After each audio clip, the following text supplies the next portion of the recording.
संविधानाची हत्या होते. नरेंद्र मोदी, अमित शाह, देवेंद्र फडणवीस, राहुल नार्वेकर याचं ज्वलंत उदाहरण म्हणजे महाराष्ट्रातील सरकार. राज्यपालांनी अत्यंत घटनाबाह्य पद्धतीनं बहुमत चाचणी घेण्याचे फरमान सोडलं. हे सरकार बनवताना पंतप्रधान, गृहमंत्री, राज्यपाल, न्यायालय, विधानसभा अध्यक्ष या प्रत्येकानं बेकायदेशीर आणि घटनाबाह्य, असंवैधानिक, अनकॉन्स्टिट्यूशनल अशा प्रकारची कृती केली आणि त्यातून हे बेकायदेशीर सरकार जन्माला आलं आणि ते बेकायदेशीर पद्धतीनं ऑक्सिजनवर टिकवलं. त्याच्यामुळे हे सरकार जे आहे हे फसवणुकीतून निर्माण झालेलं सरकार महाराष्ट्र राज्याच्या छाताडावर बसलेलं आहे आणि त्याचं आता हे आहे आयुष्य हे अजून 2 किंवा 3 महिन्याचं आहे. लोकसभा निवडणुकीमध्ये या सरकारला लोकांनी लाथाडलं, नाकारलं आणि विधानसभा निवडणुकीतसुद्धा या सरकारचा दारुण पराभव होईल. मात्र त्यांचं म्हणणं आहे की आम्ही उठाव केलेला आहे, त्यामुळे हा शिवसेना खरा पक्ष आमचाच आहे असं देखील त्यांचं म्हणणं आहे. असं आहे की मिंधे काय म्हणतात त्याच्यावरती जग चालत नाही. कसला उठाव त्यांचा? चोरांचा उठाव, दरोडेखोरांचा उठाव. असं कधी होतं का? तुमच्यात हिंमत होती तर तुम्ही स्वतःचा पक्ष स्थापन करून स्वतःच्या चिन्हावर निवडणुका लढायला हव्या होत्या. लोकसभा निवडणुकीत मिंध्यांनी जिथे जिथे ते उभे राहिले तिथे लाखो मतं विकत घेण्याचा प्रयत्न केला. हेलिकॉप्टरमधून कसे पैसे उतरत होते आपण पाहिलं आहे.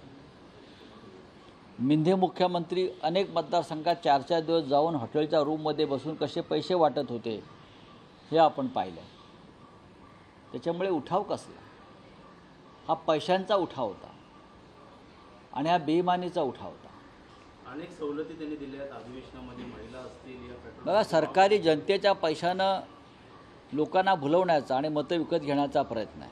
लोकसभा निवडणुकीमध्ये थेट लोकांना, मतदारांपर्यंत पैसे पोचवून मतं विकत घ्यायचा प्रयत्न केला. या विधानसभा निवडणुकीआधी जनतेच्या पैशातून मतं विकत घेण्याचा हा थेट प्रयत्न, ही लाच आहे. फोटोग्राफी करणारा मुख्यमंत्री असला तर अडचण होते असे देवेंद्र फडणवीस यांनी उद्धव ठाकरेंना तोला दिला. काय म्हटलं? फोटोग्राफर असणारा मुख्यमंत्री असला की अडचण होते महाराष्ट्रासाठी असं देखील देवेंद्र फडणवीस. उत्तम फोटोग्राफर असला की महाराष्ट्राचं चित्र उत्तम काढलं जातं आणि त्याने ते चित्र काढलेलं आहे आणि ते चित्र इतकं विदारक आहे महाराष्ट्राचं आणि म्हणून लोकसभेत तुमचा पराभव झाला. त्याच्यामुळे त्यांना अडचण होणारच. देवेंद्र फडणवीस हे आता महाराष्ट्राच्या राजकारणात दखलपात्र राहिलेले नाहीत, इतकंच मी सांगू शकतो. सर्कल जयंत पाटिल ने कहा बजट सेशन के ऊपर की चदर फटी इसलिए खैरात फटी, उसे वो तो है ना, वो तो है. जनता का पैसा है, स्टेट का पैसा है.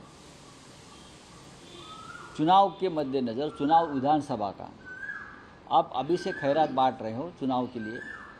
लोकसभा में आपने मतदाताओं को स्ट्रेट मनी दिया, घर घर में जाकर पैसा बांटा और इस बार आप शुरुआत की है जनता की तिजोरी का पैसा खैरात जैसे बांटने का. ये तो ठीक है. संजय जहां जेडीयू की वर्किंग प्रेसिडेंट को नियुक्त किए गए हैं. अच्छी बात है ना, उनके पार्टी का सवाल है, मैं क्या बोलूँ. सर उनकी सोच जो है बीजेपी की, आरएसएस से नौकरी आए हुए हैं. कौन? किस तरीके से आपको लगता है कि सर वो अध्यक्ष बने हैं? जिस तरीके उद्धव ठाकरे जो बीमार थे, शरद पवार जिन लोगों की एज हो गई थी, कहीं ना कहीं आपको लगता है कि नीतीश कुमार पे भी उस तरीके का उन्होंने. देखिए, नीतीश कुमार वो पहले वाले नीतीश कुमार नहीं रहे हैं जो लोकतंत्र बचाने के लिए कभी जेल में गए थे, संघर्ष करते थे, जयप्रकाश नारायण के बहुत करीबी रहे थे. अब नीतीश कुमार की तबीयत, उनकी हेल्थ, उनकी मानसिकता बहुत ही ख़राब है. अगर वो उनकी तबीयत ठीक रहती तो मोदी जी के साथ नहीं जाते और उनके लोगों ने उनको घेर लिया है, उनको गुमराह किया है और मोदी और शाह जी उनका गैर इस्तेमाल कर रहे हैं. तर टीडी सर महाराष्ट्र न्यूझीलंडचं कर्जबाजारी राज्य ठरलेलं आहे. आणखीन 1 कोटी कर्ज होणार आहे. हो, मग 2 वर्षामध्ये काय केलं आहे मिंदे सरकारनं त्याचा पुरावा आहे ना. जे सरकार फसवणुकीतून आलं आणि हे सरकार कर्जबाजारी राज्य ज्यांनी बनवलं, महाराष्ट्रातला उद्योग गुजरातमध्ये जाऊ दिला, ते आज आपल्या 2 वर्षाच्या वर्षपूर्तीचं ढोल वाजवत आहेत. हे या राज्याचं दुर्दैव आहे. तर टीडीपी आणि जेडीयूची खासदार काही नाराज आहेत, त्यामुळे नक्कीच या सरकारमध्ये पुन्हा अडचण निर्माण होईल. पाहू ना. चला, थँक्यू.